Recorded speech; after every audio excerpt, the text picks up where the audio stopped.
विधानसभा अधिनियम 293 या 93 या प्रस्तावावर मी माझे विचार मांडण्याकरता या ठिकाणी उभा आहे. माझे अत्यंत जवळचे स्नेही सन्माननीय सरकार विनयजी कोरे यांनी मला विनंती केली, परंतु हा काय विषय देणं बदलणं हा माझ्या हातातला विषय नसल्यामुळं मी हेल्पलेस आहे. मी तुम्हाला सहकार्य करू शकत नाही असं मी सुरुवातीला या ठिकाणी सांगतो. अध्यक्ष महोदय,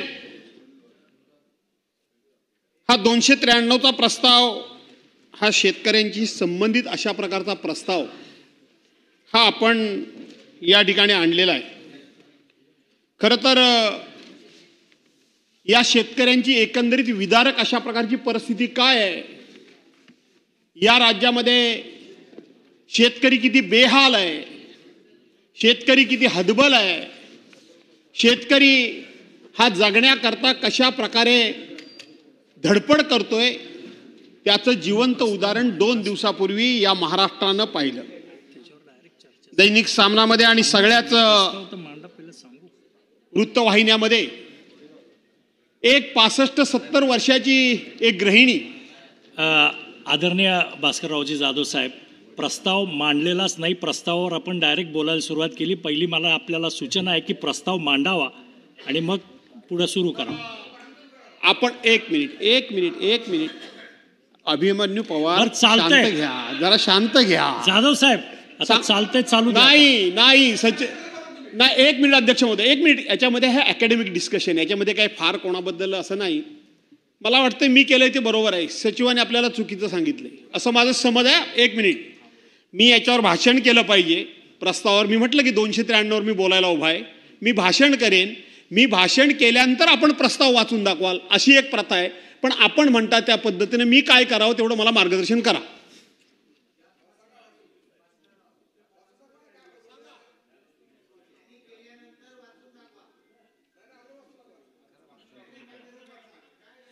आपण कंटिन्यू करा. म्हणजे मी बोललो तेच बरोबर आहे अध्यक्ष महोदय. आपण त्याच्यानंतर हा प्रस्ताव वाचून दाखवायचा असतो.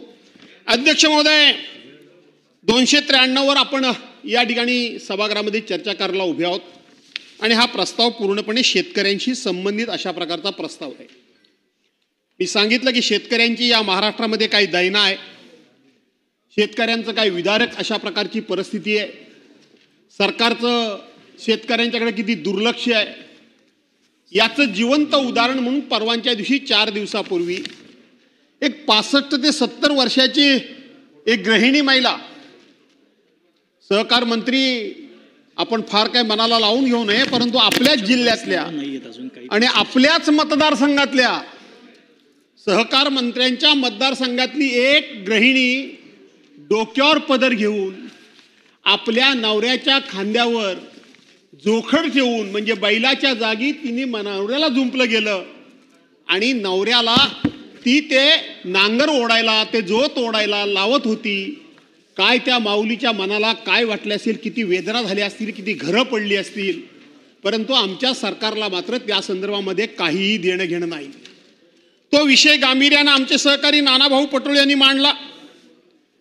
मांडण्याची कदाचित पद्धत थोडी फारच आक्रमक होती. आपण त्यांना सस्पेंड केलं. दुसऱ्या दिवशी 97 अन्वये हा प्रस्ताव मी या ठिकाणी आणला.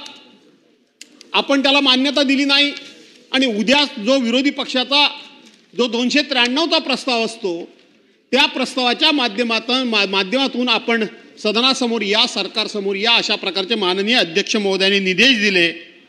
आम्ही सकाळपासून वाट बघत होतो की 97चा प्रस्ताव, याचा अर्थ असा की सभागृहासमोरचं सगळं कामकाज बाजूला सारून त्या 97 अन्वये, नियम 97 अन्वये त्या प्रस्तावावर चर्चा सुरू करणं, याचाच अर्थ त्या प्रस्तावाचं गांभीर्य, याचाच अर्थ त्या प्रस्तावाची गांभीर्यानं दखल सरकारनं किती घेतली आहे आणि त्या ज्याच्या बाबतीत ही दखल घेतली आहे त्याच्या बाबतीत त्या वर्गाला, त्या समूहाला त्या ठिकाणी संदेश जातो की आमच्या पाठीमागं कोणतरी आमच्या पाठीमागं उभं आहे, आम्हाला कोणाचा तरी आधार आहे. परंतु तशा प्रकारे काय आपण सरकार म्हणून त्या प्रस्तावाला चर्चेला काही मान्यता दिली नाही आणि म्हणून आता आपण या प्रस्तावासमोर त्या संदर्भामध्ये आपण चर्चा करतो आहोत. अध्यक्ष महोदय, आपण या ठिकाणी प्रस्तावामध्ये सुरुवातीलाच म्हटलेलं आहे की आपण अनेक ठिकाणी म्हणजे मे महिन्यामध्ये अवेळी पाऊस पडला आणि हा अवेळी पाऊस पडल्यामुळं अनेक ठिकाणी नदे नाले हे भरून वाहिले. नदे नाले आपल्या त्या ठिकाणी प्रवाह आहेत किंवा त्या एकंदरीत ते नाल्यांची एकंदरीत म्हणजे प्रवाहाची हद्द आहे, ती हद्द ओलांडून त्यांनी अनेक ठिकाणी तो पाऊस प्रचंड प्रमाणामध्ये पडल्यामुळं अनेक ठिकाणी नद्यांचं पाणी पात्राबाहेर गेलं. अनेक ठिकाणी दरडी कोसळून संपूर्ण जनजीवन विस्कळीत झालं. केळी असतील, पेरू असतील, द्राक्ष असतील, डाळिंब असेल, धान म्हणजे भात असेल, कांदा असेल, या सगळ्या प्रकारच्या शेतीचं पुरेपूर वाटोळं या ठिकाणी लागलं आणि शेतकरी हा पूर्णपणे हवालदिल झाला. अध्यक्ष महोदय, हा पाऊस अवेळी पडला.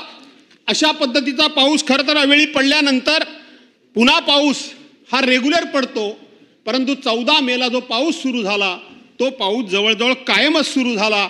मध्यंतरी या पावसानं पूर्णपणे दडी मारली होती आणि दडी मारलेल्या पावसामध्ये सुद्धा आपण जर बघितलं तर या पावसानं खूप मोठी दाणादाण सर्वांची उडवलेली आहे. अध्यक्ष महोदय, आज आपण जर बघितलं तर 1 जानेवारी ते 31 मार्च 2025 पर्यंत या ठिकाणी 267 मराठवाड्यातल्या या आणि विदर्भातल्या शेतकऱ्यांनी आत्महत्या केल्या. 267 आत्महत्या विदर्भ आणि मराठवाड्यातल्या लोकांनी हे जानेवारी ते मार्च महिन्यापर्यंत केल्या आणि जवळजवळ गेले 15 वर्षभरामध्ये अनेक जवळजवळ हजारो शेतकऱ्यांनी अशा प्रकारच्या आत्महत्या केल्या. अध्यक्ष महोदय, आपण मागच्या निवडणुकीच्या पूर्वी या शेतकऱ्यांना आश्वासित केलं होतं, त्यांच्या अपेक्षा वाढवल्या होत्या, त्यांच्यासमोर फार मोठी स्वप्न उभी केली होती की आम्ही 7-12 कोरा कोरा कोरा कोरा आणि कोरा करू. कोरा कोरा कोरा केला, त्यांच्याकडून सत्तेवर येण्याचं काम केलं आणि आता आम्ही आमच्या सोयीनं या ठिकाणी सरकार सांगतंय की आम्ही शेतीला या ठिकाणी आम्ही शेतकऱ्यांचा कर्जमाफ तर करणारच आहोत, परंतु योग्य वेळेला आम्ही कर्जमाफ करू. योग्य वेळ म्हणजे कधी? निवडणुकीच्या पूर्वी तुम्ही लोकांना आश्वासनं दिलेत, ती आश्वासनं दिलीत, ती निवडणुकीकरता दिलीत.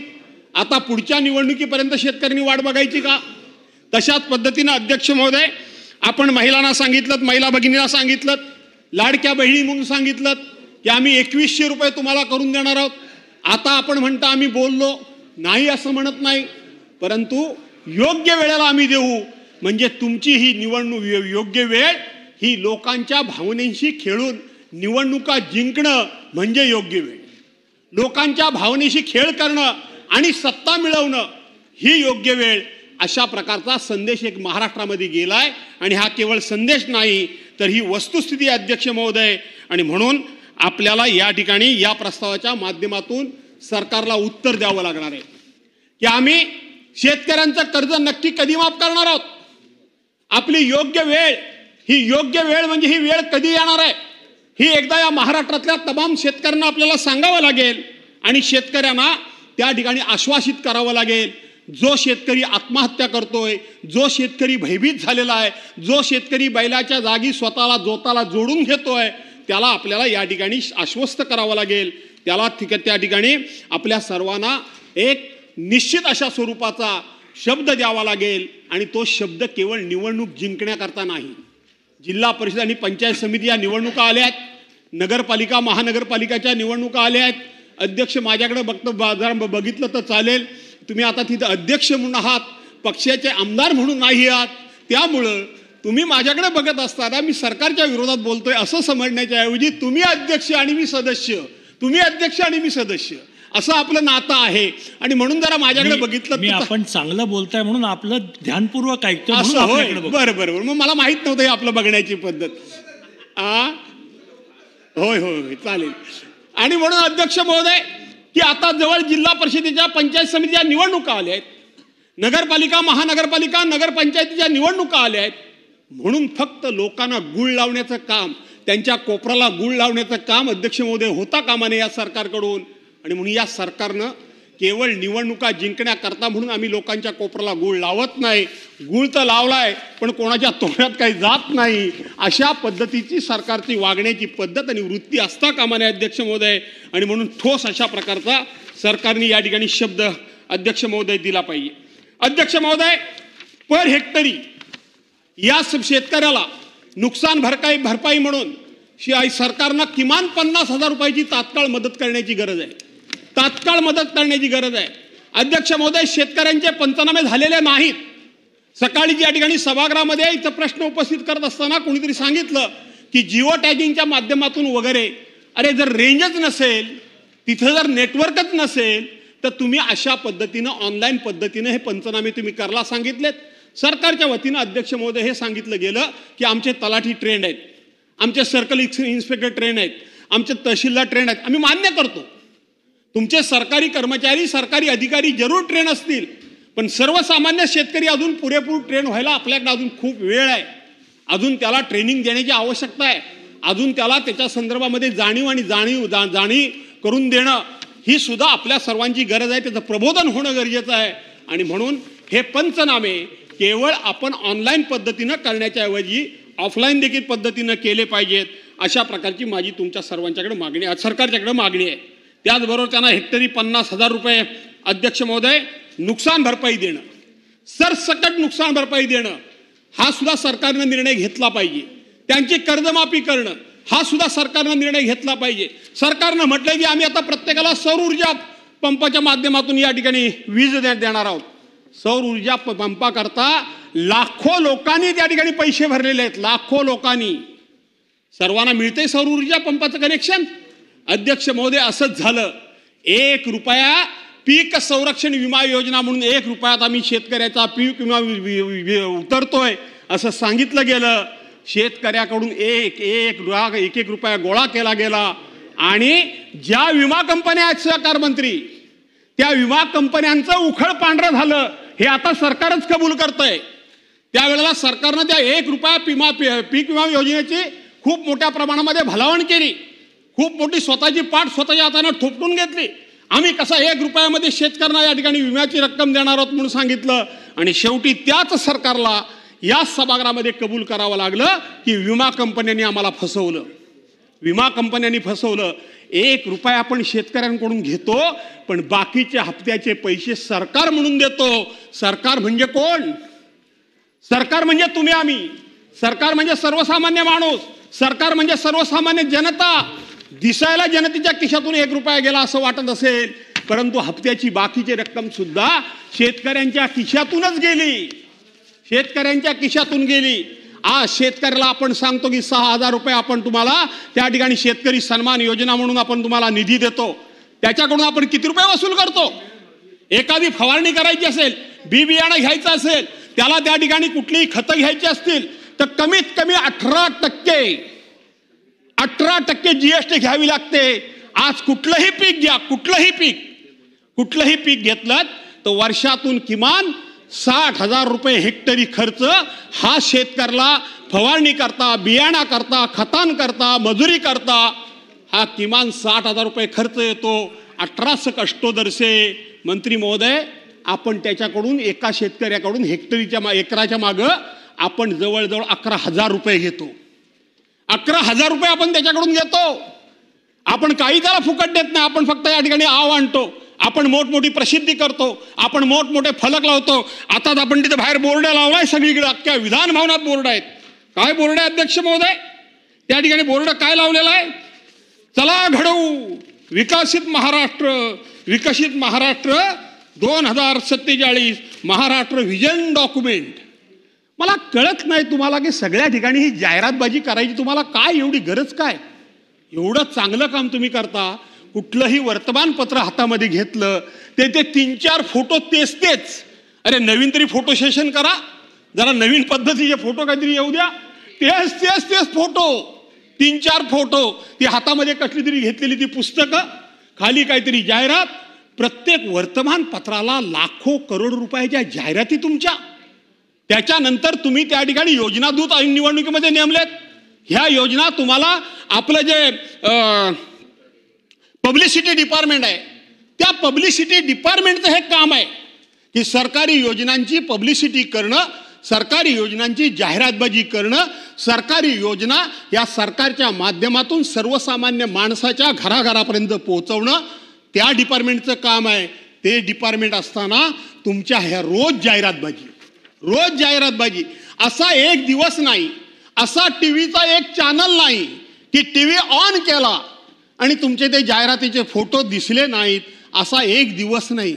ही जाहिरातबाजी पूर्वी सुद्धा काही कालावधीकरता व्हायची, काही होत नव्हती असं मी म्हणणार नाही, पण त्याला काहीतरी टाइम लिमिट होतं, त्याला काहीतरी ठराविक एक कालमर्यादा होती. त्या जाहिरातबाजीला काही ना काहीतरी शेवटी मर्यादा असायच्या. रोज आता प्रत्येक वर्तमानपत्र प्रत्येक चॅनलवर तुमची जाहिरात आहे. आणि म्हणून तुमचं हे व्हिजन डॉक्युमेंट, एका शेतकऱ्यानं आपल्या खांद्यावर नांगर घ्यावा आणि नांगर घेऊन त्यांनी त्या ठिकाणी नांगर ओढावा आणि त्याच्या पत्नीनं तो नांगर हाकावा, हे तुमचं व्हिजन डॉक्युमेंट, हे तुमचं व्हिजन, ही तुमची शेतकऱ्यांबद्दलची कणावा, ही तुमची शेतकऱ्याबद्दलचा कळवळा, हेच तुम्हाला शेतकऱ्याबद्दलचं प्रेम. अशा पद्धतीनं जाहिरातबाजीनं निवडणुका जिंकता येतात, परंतु राज्याची प्रगती, देशाची प्रगती अशा जाहिरातबाजीनं होत नसते. सर्वसामान्य माणसाच्या दुःखाच्या जाहिरातीबाजी करून चालत नाही, तर सर्वसामान्य माणसाच्या सुखदुःखाशी समरस व्हावं लागतं. आणि जो समरस होतो त्यालाच सर्वसामान्य माणसाच्या समस्या कळतात आणि तोच सर्वसामान्य माणसाच्या समस्या सोडवू शकतो. त्यामुळं पहिल्यांदा आपल्याला सर्वसामान्य माणसाच्या सुखदुःखाशी समरस व्हायला पाहिजे, ही माझी आपल्याला विनंती आहे. अध्यक्ष महोदय, मी कोकणातून आलो. कोकणाच्या बाबतीत बोलत असताना अध्यक्ष महोदय मला सांगितलं पाहिजे की यंदा 14 मेला पाऊस पडला. साधारणपणे अध्यक्ष महोदय 25 मेला इथं आमच्या ताई बसल्या आहेत, आपल्याकडे रोहिणी सुरू होते 25 मेला आणि 25 मेला आपल्या कोकणामध्ये पेरणी सुरू होते. पेरणी 25 मेला सुरू होते, मुहूर्त होतो. पण यंदा मुळातच पाऊस पडला तो 14 मेला पडला. 14 मेला अध्यक्ष महोदय पाऊसच इतका पडला की जिकडे तिकडे पाणी झालं. नदी नाल्या तमाम भरून गेले अध्यक्ष महोदय. नदी नाले. कोकणामध्ये एकच पिकी शेती आहे, दुबार शेती नाही. सरकारने जरी खतं दिली, बियाणं दिली, सरकारने कितीही मदत केली तरी दुसऱ्यांदा कोकणामध्ये पेरणी होत नाही. पेरणी करायला चान्सच नाही. सरकारने कितीही मदत करायचं म्हटलं तरी सुद्धा कर्ज कोकणातले लोक घेतच नाही. त्यामुळं त्यांच्या हप्त्यांचं रिशेड्युलिंग वगैरे होण्याचा प्रश्नच उद्भवत नाही. आणि म्हणून अध्यक्ष महोदय, यंदा कोकणामध्ये हे पाऊस अचानक पडला, नंतर 15 दिवस पाऊस गेला. थोडीशी पेरणी आम्ही केली नाही अशातला भाग नाही. माझी सुद्धा वेळेवर लावणी व्हायची, ती अजून लावणी झाली नाही. उद्यापासून मी जाणार आहे लावणीवर पुढचे 2-4 दिवस. हे नंतर अधिवेशन, नंतर बाकीचं सगळं, कारण मला माझी शेती केली पाहिजे, दुसरं खायचं काय, आणि शेतातलंच मी धान्य खातो हे सगळ्यांना माहिती आहे. आणि म्हणून अध्यक्ष महोदय, त्याला दुबार पेरणी करता म्हणून काहीही चान्स नाही, त्याला मदत करा. दुसरी गोष्ट अध्यक्ष महोदय, कोकणामधला आंबा, फणस, काजू हे साधारणपणे खऱ्या अर्थानं पूर्वी जो आंबा येतो तो काहीतरी कल्टार सारखं केमिकल वगैरे टाकून तो पिकवलेला आंबा असतो. पण जी पूर्वीची पिढीजात जी झाडं आहेत, वाडवडिलांनी पूर्वी जुनी लावलेली झाडं आहेत, या झाडांचा खरा ओरिजिनल आंबा कुठल्याही प्रकारचं खत न घालता, कुठल्याही प्रकारची फवारणी न करता जो आंबा पिकतो तो एप्रिलच्या शेवटच्या आठवड्यापासून आणि मेच्या पहिल्या आठवड्यापासून तो पिकायला लागतो. यंदा 14 मेलाच पाऊस पडला. आंबा जो होता नव्हता, मध्ये पाऊस पडला त्यामुळे त्याचा मोहर गेला, अतिउष्णता झाली म्हणून त्या मोहर करपला. आणि म्हणून अध्यक्ष महोदय, त्या आंबा बागायतदाराला सुद्धा आंबा मिळाला नाही. कोकणामध्ये पर्यटनाच्या माध्यमातून आम्हाला 4 पैसे मिळतात, परंतु मे महिन्यामध्ये संपूर्णपणे ही रस्त्यातली जी सगळी व्यवस्था विस्कळीत झाली, त्यामुळं पर्यटक सुद्धा कोकणामध्ये मोठ्या प्रमाणामध्ये जाऊ शकले नाही.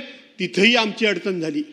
अध्यक्ष महोदय, आणखीन एक अडचण मोठी झाली, ती मासेमारांची अडचण झाली.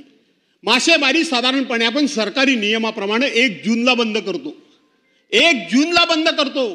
परंतु 14 मेलाच उधाण आल्यामुळं, 14 मेलाच समुद्र खवळल्यामुळं, 14 मेलाच या ठिकाणी अवकाळी पाऊस पडल्यामुळं त्यांना त्यांच्या होड्या बाहेर काढाव्या लागल्या. आणि अध्यक्ष महोदय, त्यांची मासेमारी सुद्धा बंद पडली. म्हणजे पर्यटन अडचणीत आलं, बागायतदार अडचणीत आला, शेतकरी अडचणीत आला, मच्छीमार देखील अडचणीत आला. मच्छीमार देखील अडचणीत आला आणि म्हणून त्याला पॅकेज दिलं पाहिजे. अध्यक्ष महोदय, पॅकेज दिलं पाहिजे. अध्यक्ष महोदय, रायगडमध्ये रब्बी पीक घेतलं जातं. रायगडमध्ये काही पावसाळी भात शेती होते. मी त्या एप्रिल मे महिन्यामध्ये त्या रस्त्यानं जात असताना डोळ्यातून पाणी आलं. सगळं शेत पिवळं धम्मक पिकलेलं होतं. सगळ्या शेतामध्ये भात तयार होतं. तुम्ही विदर्भातली मंडळी आमची धान म्हणते, आम्ही भात म्हणतो. हे सगळं भात तयार होतं. पिवळं धम्मक सगळी शेतं होती. वरून धो धो धो पाऊस पडला. अध्यक्ष महोदय, ते तयार झालेलं भात घेऊन जाणार कुठं? ते बाहेर काढणार कसं? त्याची कापणी करणार कशी? ते खाली कोसळल्यानंतर तिसऱ्या दिवसाला भात रुजतं. त्याला रुजतं अक्षरशः भात ते तिसऱ्या दिवशी. आणि म्हणून शेतकऱ्यांनी केलेली मेहनत त्याच्या डोळ्या देखत त्या ठिकाणी पूर्णपणे नाश पावली. रायगडमध्ये सुद्धा ही परिस्थिती निर्माण झाली. रायगडमध्ये ही परिस्थिती निर्माण झाली. आणि म्हणून मी मगाशी कांदा म्हटलं, पेरू म्हटलं, बाकी सगळं धान म्हटलं, हा जसा कांदा म्हटलं, असा जसा शेतकरी अडचणीत आलाय तशाच पद्धतीनं अध्यक्ष महोदय कोकणातला शेतकरी सुद्धा फार अडचणीत आलाय. त्याला या ठिकाणी पॅकेज देण्याची गरज आहे.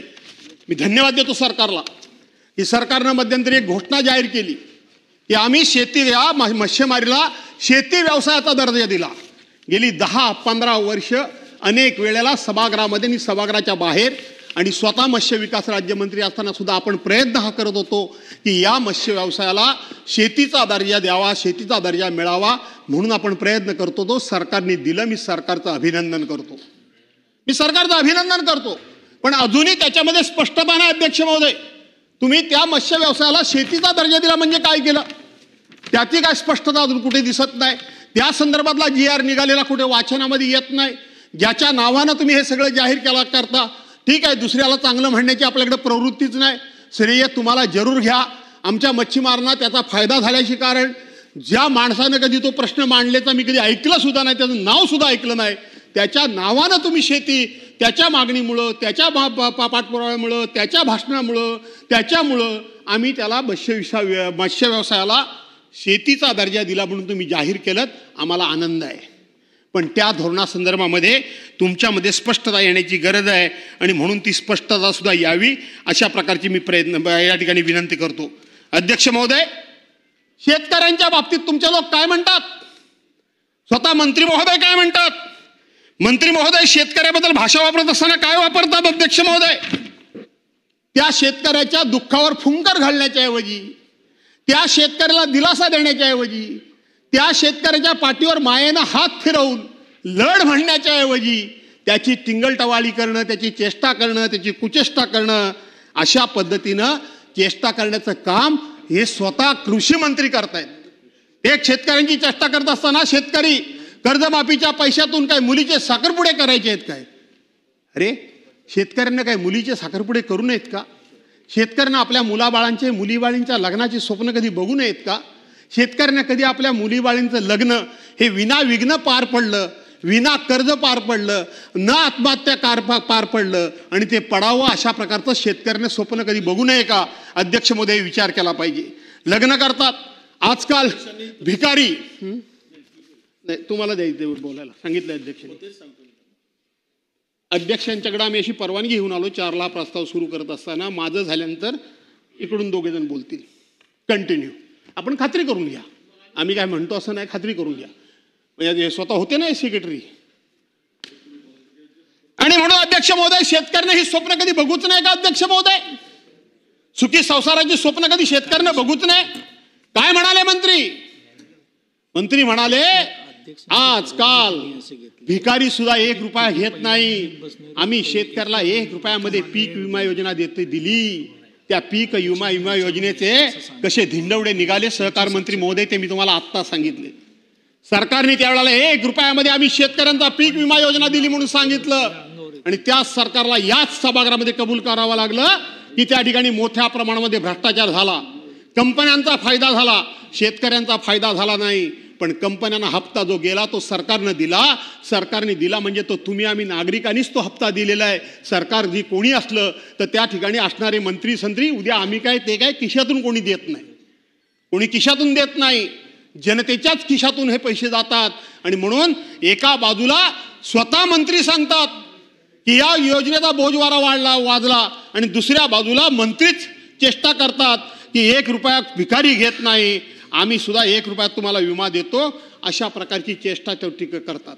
अध्यक्ष महोदय, जागेवर काय नाही, तुमच्या काय ढिकळाचा पंचनामा करायचा का? ही बोलण्याची सुद्धा मदार, ही मजल, ही वृत्ती आणि हे शब्द तोंडातून कसे येतात? एवढ्या करता येतात की अहंकार, एवढ्या करता येतात की सर्वसामान्य माणसाच्या सुखदुःखाची काही आम्हाला देणं नाही घेणं, अशा लोकांच्या तोंडून असे शब्द येतात. काल इथे या सदनाचे सहकारी माझे बबनराव लोणीकरने खुलासा केला, आपण तो खुलासा स्वीकारला. काय म्हणतात काय या ठिकाणी सत्ताधारी पक्षाचे आमदार, तुम्हाला बूट, तुम्हाला चपला, कपडे माझ्या बापामुळे, म्हणजे मोदी साहेबांच्यामुळे मिळतात, माझ्या बापामुळे तुम्हाला मिळतात. तुम्हाला पेरणीसाठी 6,000 रुपये माझ्या बापामुळे मिळतात. तुमच्या आईच्या अंगावरचं पातळ माझ्या बापामुळे मिळतं. तुमच्या बायकोच्या खात्यामध्ये पैसे, बहिणीच्या खात्यामध्ये पैसे माझ्या बापामुळे येतात. अध्यक्ष महोदय, सरकार काय 2014 पूर्वी या देशामध्ये सरकार नव्हती? 2014 पूर्वी या देशामध्ये सरकार नव्हती? 2014 नंतर सरकार आली, याच्या पुढे सुद्धा काही सरकार येणार नाहीयेत.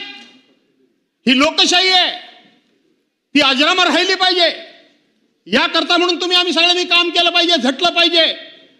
आणि आमची सत्ता आहे, आम्ही त्या पक्षाचे पदाधिकारी आहोत, आम्ही त्या पक्षाचे आमदार खासदार आहोत, म्हणून अशा प्रकारची भाषा करून कोणाचा तरी उपमुर्द करण्याचा अधिकार आम्हाला कोणी दिला? अशा प्रकारचे शब्द आमच्या तोंडून कसे येऊ शकतात?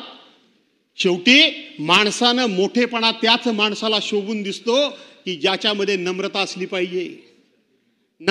पाहिजे.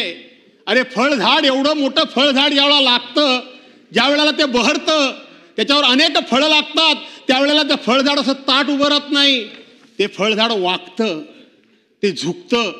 याचा अर्थ त्या मुख्या फळझाडाला सुद्धा माहिती असतं की आज जरी मी फळांनी बहरलेला असेल तरी सुद्धा मला फुलं यावीत, मला फळं लागावीत, मी फुलांनी भरावं म्हणून कोणाचे तरी हात माझ्याकरता राबलेले आहेत. कुणीतरी माझी मशागत केलेली आहे, कुणीतरी माझ्या बुंदामध्ये 4 खताचे दाणे टाकलेले आहेत, कुणीतरी झारीवर पाणी माझ्या बुंदामध्ये टाकलंय, म्हणून मी बहरलोय, म्हणून मी फुलास आलोय. हे त्या मुक्या झाडाला कळतं, ते आमच्यासारख्या चालत्या बोलत्या माणसांना का कळू नये? कशा करता हा अहंकार? सत्तेमध्ये काय आपणच फक्त आलो की काय? या पूर्वी देखील अनेक लोक होऊन गेले, याच्यानंतर देखील होणार आहेत. हे लक्षात ठेवा, तुम्ही हे लक्षात ठेवा. हे लक्षात आपण सर्वांनी ठेवलं पाहिजे. म्हणून मी म्हटलं की लागत्या फळाच्या झाडाप्रमाणे सत्ताधाऱ्यांनी नम्र असलं पाहिजे. खोपडे सरकार, तुम्ही या सभागृहामध्ये इकडं पण बसत होतात, इकडं आम्हीही बसत होतो. इकडं नाताभाऊ खडसे होते, विरोधी पक्ष नेते, बरोबर आहे. बाजूला सुधीर भाऊ बसलेले असायचे, त्याच्या बाजूला गिरीश भाऊ बसलेले असायचे, त्याच्या बाजूला गिरीश भाऊ बापट बसलेले असायचे, बरोबर आहे. आणि इकडं देवेंद्रजी बसलेले असायचे, त्याच्या बाजूला गिरीश भाऊ बापट बसलेले असायचे. हे काँग्रेसवाले हे मंत्रिमंडळामध्ये होतो, आम्ही मंत्रिमंडळामध्ये होतो. मी सुद्धा कधी कधी एक्साइट व्हायचो. इतकं हे लोक बोलायचे, आज एक शब्द ऐकून घेत नाहीत तुम्ही. इतकं बोलायचे, सरकारला एवढे अस्लाद्य शब्द वापरायचे. शिवीगाळा शब्द मी वापरत नाही, मी अस्लाद्य वापरतोय. एवढे वापरायचे हे काँग्रेसवाले, हे मंत्री संत्री, एकदा असा कान आणि एकदा असा कान, बडबडायचं किती ते बडबडा. मी स्वतः असं म्हणायचो, अरे काय एवढं ऐकून घेता, कशा करता ऐकून घेता, काय काय ते बोलले. त्यावेळेला हेच लोक मला समजावून सांगायचे, हे जयंतराव बाजूला बसलेले आहेत, असू दे, आपण सत्तेमध्ये आहोत, आपल्याला अनेक ठिकाणी न्याय मागायला जागा आहे, आपल्याला अनेक ठिकाणी आपली कामं करून घ्यायला जागा आहे, आपल्याला सत्तेचा आधार आहे. त्यांना आधार कोणाचा आहे? किमान त्यांना बोलण्याचं समाधान सत्ताधाऱ्यांना मिळतंय, बोलू देत. आपण सत्ताधारी आहोत, आपण ऐकून घेतलं पाहिजे, हे लोक मला सांगत होते आणि हे लोक वाटेल ते बोलत होते. समजून घ्या, सत्ताधारी पक्ष आणि विरोधी पक्ष याचं नातं कसं असलं पाहिजे. समीरजी, कुणाल, तुम्ही पण आपण एकत्रच काम केलेलं आहे. हसताय तुम्ही, ठीक आहे, परंतु आपण एकत्रच काम केलेलं आहे. हे सगळं आपण ऐकलंय. अनेक मंत्री आपण बघितले, अनेक मुख्यमंत्री बघितले, अनेक अध्यक्ष आम्ही बघितले, नाही अशातला भाग नाही. पण अशा प्रकारची भाषा वापरण्याचा अहंकार आणि मला त्यांना कोणीतरी झापलं, त्यांना कोणीतरी बडबडलं, त्यांना कोणीतरी तंबी दिली, त्यांना कोणीतरी सस्पेंड केलं असं कुठं ऐकायला मिळालं नाही. पण नाना भाऊ नुसते तिथं डायसवर गेले, 1 मिनिटात सस्पेंड. 1 मिनिटात सस्पेंड तुम्ही केलं. कधी केलं? अध्यक्ष सातत्यानं मी त्याच्यावर बोलणं बरोबर नाही. माननीय मुख्यमंत्री महोदय म्हणतात की नाना भाऊनी माफी मागितली पाहिजे, पण माफी मागण्याचा अवधी सुद्धा आपण त्यांना दिला नाही. माफी मागण्याचा अवधी सुद्धा दिला नाही. म्हणून अध्यक्ष महोदय, या ठिकाणी शेतकऱ्यांच्या बाबतीत फक्त आणि फक्त भाषण करून पोट भरणार नाही. अध्यक्ष महोदय, भाषण करून पोट भरणार नाही. एक माझ्या कोकणातला आणखीन एक विषय मला मांडला पाहिजे. इथं मंत्री महोदय कोकणातले बसलेत, किती गांभीर्याने घेतात मला माहित नाही, पण ऐकतात बऱ्यापैकी माझं. आपण काजू बोर्ड काढण्याचा इथे घोषणा जाहीर केली आपल्या सरकारने. आपण गेल्या वर्षी काजू बिला प्रत्येक किलोच्या पाणीमागे 10 रुपये अनुदान द्यायचं घोषणा आपण केली. सहकार मंत्री तुम्ही ऐकून घ्या, तुमच्या खात्याशी हा संबंधित विषय. सभागृहामध्ये उत्तरामध्ये सांगा तुम्ही. ते 10 रुपये कोकणाला किलो मागे देण्याची घोषणा केली, पण प्रत्यक्षपणे त्या संदर्भातला GR, त्या संदर्भातली ऑर्डर कधी गेली? काय मंत्रिमंडळामध्ये बसून करताय? ऑर्डर गेली जुलै महिन्यामध्ये. योगेशजी, जुलै महिन्यामध्ये गेली. आपली काजू जून महिन्यामध्ये राहते का शिल्लक? मेच्या एंडलाच काजू संपून जातो ना. जुलै महिन्यामध्ये ऑर्डर गेली. ऑर्डर काय गेली? की आम्ही किलोला 10 रुपये तुम्हाला अनुदान देणार आहोत, पण आम्हाला GSTचं बिल द्या. GSTचं बिल?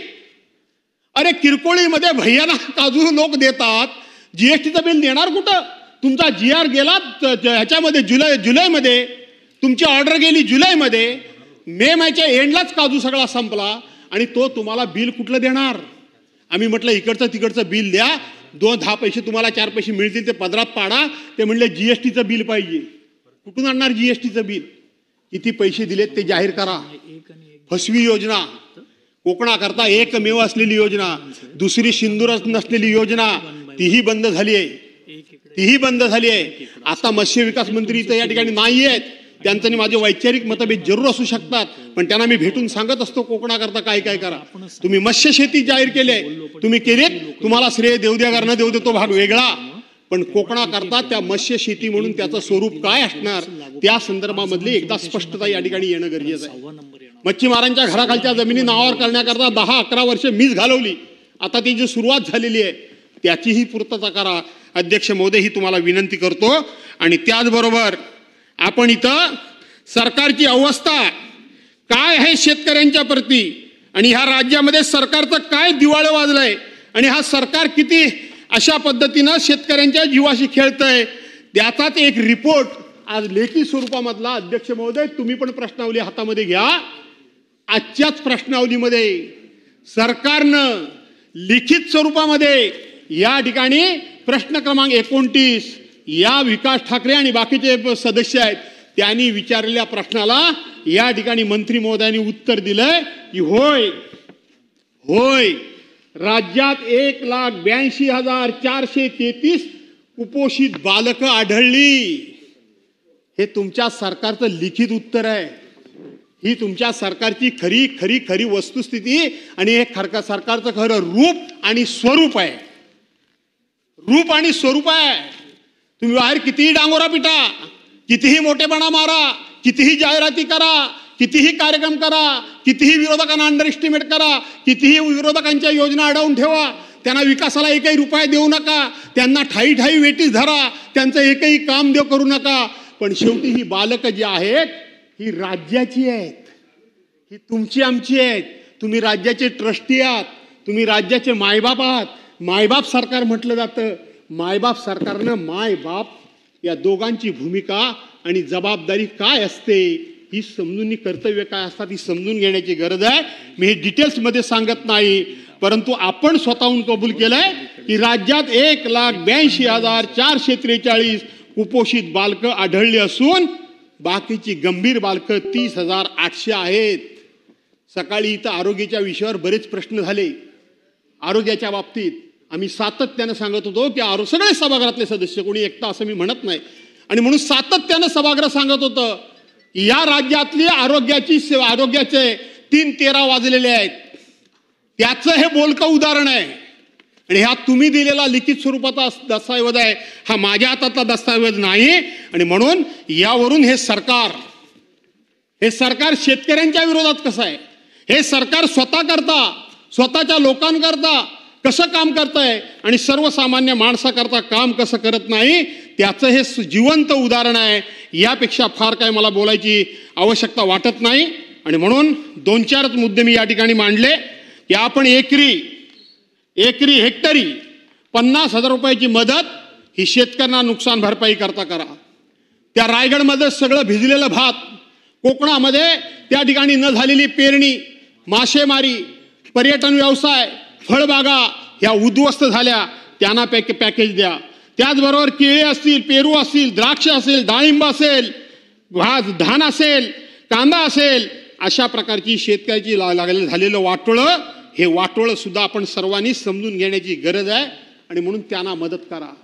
राहिला प्रश्न इथे या ठिकाणी थोडासा एक शेवटचा मुद्दा जो आम्ही मांडलेला आहे तो 12,000 रुपये शिपायाने 10,000 रुपये तुटपुंजा पगारामध्ये सगळे क्लास 3 क्लास 4 हे सगळे आउटसोर्सिंग, सगळा कर्मचारी वर्ग आउटसोर्सिंगचा. एका बाजूला मराठा समाजाला आरक्षण आम्ही देणार काय, ओबीसी मध्ये आम्ही कोण काय त्याच्यात दाखल करणार नाही, आणि 17 इतर जाती दाखल केल्या, 1% त्यांचा आम्ही करू देणार नाही. आम्ही जातीला आरक्षण मिळावं म्हणून भांडतोय. आणि ज्या जातीचा शेवटचा टप्पा, शेवटच्या नोकऱ्या, या नोकऱ्या सरकारने पूर्णपणे संपवलेल्या आहेत. या नोकऱ्या सरकारने पूर्णपणे संपवलेल्या आहेत. या नोकऱ्या सगळ्या आउटसोर्सिंगच्या माध्यमातून सरकारने या ठिकाणी भरायचं काम सपाट्यानं सुरू केलेलं आहे. आणि म्हणून सगळ्यांनी सावध राहण्याची गरज आहे. हा सगळा फक्त या ठिकाणी ह्या बोटावरची थुंकी त्या बोटावर खेळवण्याचं काम सरकार करतंय. आणि म्हणून पुन्हा एकदा मी तुम्हाला सांगतो, सिक्युरिटी बोर्डाचं सुद्धा 3:13 वाजलेत. आज सकाळी एक प्रश्न होता, त्या प्रश्नावर आपण जाऊ म्हणून विचार केला होता पण त्या प्रश्नापर्यंत आपण पोहोचलो नाही. माथाडी कामगारांच्या संदर्भातला प्रश्न होता. खरं सांगायला गेलं तर ज्या ठिकाणी आस्थापना असते त्या ठिकाणी माथाडी कामगार असला पाहिजे नियमाप्रमाणे. पण आमच्या कोकणामध्ये एवढा मोठा इंडस्ट्री एरिया आहे, काय करतं काय माथाडी कामगार बोर्ड, काय करतं काय सिक्युरिटी बोर्ड. सिक्युरिटी बोर्डाच्या माध्यमातून त्या ठिकाणी सिक्युरिटी गार्ड घेतले पाहिजेत, परंतु प्रायव्हेट कुठली तरी एजन्सी नेमायचे, त्यांचे गार्ड घ्यायचे, आणि आमच्या स्थानिक पोरणा किमान सिक्युरिटी गार्डचं सुद्धा काम जमणार नाही. असं कुठं झालंय? सिक्युरिटी गार्डचं सुद्धा ते काम जमू शकतं. आणि म्हणून या सगळ्या बाबतीत सरकारनं सामान्य माणूस नजरेसमोर ठेवून आजपर्यंतची जी राज्य आम्ही बघितली तो कॉमन मॅन, सामान्य माणूस नजरेसमोर ठेवून योजना आखल्या गेल्या, नजरेसमोर ठेवून. आता अदानी, अंबानी अशा प्रकारचे लोक नजरेसमोर ठेवून योजना आखल्या जात आहेत, घोषणा मोठ्या मोठ्या केल्या जात आहेत. Digital India, make in India, stand up in India, sit down India वगैरे वगैरे वगैरे वगैरे. कुठे आहे सगळं? राज्यामध्ये आज किती पोरं बेकार आहेत, बेकारीची संख्या काय आहे, याचा विचार आपण सर्वांनी मिळून करण्याची गरज आहे. आणि म्हणून सामान्य माणूस जगाबरोबर आपण गेलं पाहिजे, जगाबरोबर स्पर्धेमध्ये आपण उतरलं पाहिजे. जगाच्या बरोबरीनं जायचं असेल तर जगातली प्रत्येक ऍडव्हान्स टेक्नॉलॉजी आपण अडॉप्ट केली पाहिजे, याच्याशी काही दुमत असण्याचं कारण नाही.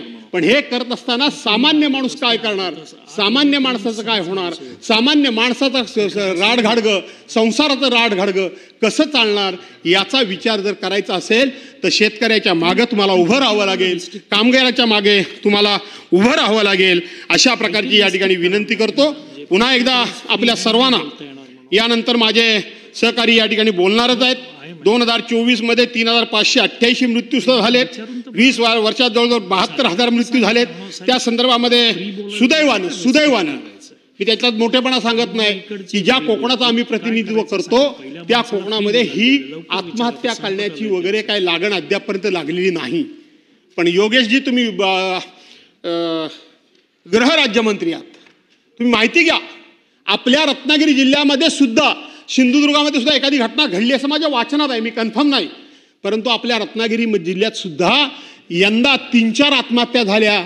त्या 3-4 सुद्धा जसं इकडच्या भागामध्ये तसंच त्या भागामध्ये आपल्याकडं हताश होऊन खिशामध्ये पत्र लिहून ठेवलं की कर्जबाजारीपणामुळं, शिक्षण घेऊन नोकरी नसल्यामुळं, शिक्षण घेऊन लग्नकार्य होत नसल्यामुळं, शिक्षण घेऊन मी माझ्या आईवडिलांना कुठेही मदत करू शकत नसल्यामुळं मी हताश होऊन आत्महत्या करतोय, अशा 3-4 आत्महत्यासुद्धा आपल्याकडे झालेल्या आहेत. मी त्या आत्महत्या झालं असं अजूनही म्हणायला तयार नाही, पण तरीसुद्धा तुम्ही गृहराज्यमंत्री आहात, माहिती घ्या.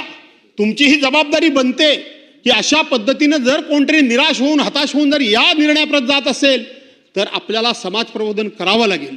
आपल्याला त्या ठिकाणी तू अशा पद्धतीनं आत्महत्या करू नकोस. जीवनामध्ये संघर्ष अनेकांच्या वाट्याला येतो, का आपल्याच वाट्याला येतो अशातला भाग नाही. तो संघर्ष आपण करू, परंतु असं सहजासहजी त्या संघर्षाच्या पुढे आपण गुडघे टेकून आत्महत्या करणार नाही, हा आत्मविश्वास त्याच्या मनामध्ये जागवावा लागेल. आणि म्हणून ही जबाबदारी आपली आहे. आपण केवळ राजकारणाकरता एकमेकांवर आरोप टीका करणं त्या तेवढ्या पुरेशा ठीक आहेत, पण कायमस्वरूपी त्याच्यात अडकून पडू नका.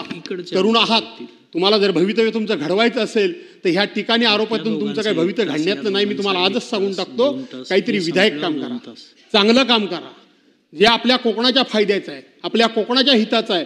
राज्याचे तुम्ही मंत्री आहात हे मला माहितीच आहे, पण आता मंत्री राज्याचा कुठला कपाळातला राहिलाय, आता जिल्ह्यातला सुद्धा मंत्री राहिला नाही, आता स्वतःच्या मतदारसंघाचाच मंत्री राहिलाय प्रत्येक जण. हा प्रत्येकाला अनुभव असेल आणि म्हणून तुम्ही सुद्धा त्या संदर्भामध्ये विचार करावा, अशा प्रकारची विनंती करतो. आणि ह्या 293च्या माध्यमातून या सरकारनं अहंकार सोडावा, मुजोरी सोडावी, शेतकऱ्यांचा उपमर्द करणं सोडावं, शेतकऱ्यांना नांगराला जुंपण्याचं पाप या सरकारनं करू नये, शेतकऱ्यांना मदत करावी आणि शेतकऱ्यांचे आशीर्वाद घ्यावेत, अशा प्रकारचा आग्रह करून मी माझे विचार थांबवतो. जय हिंद, जय महाराष्ट्र. सन्मान्य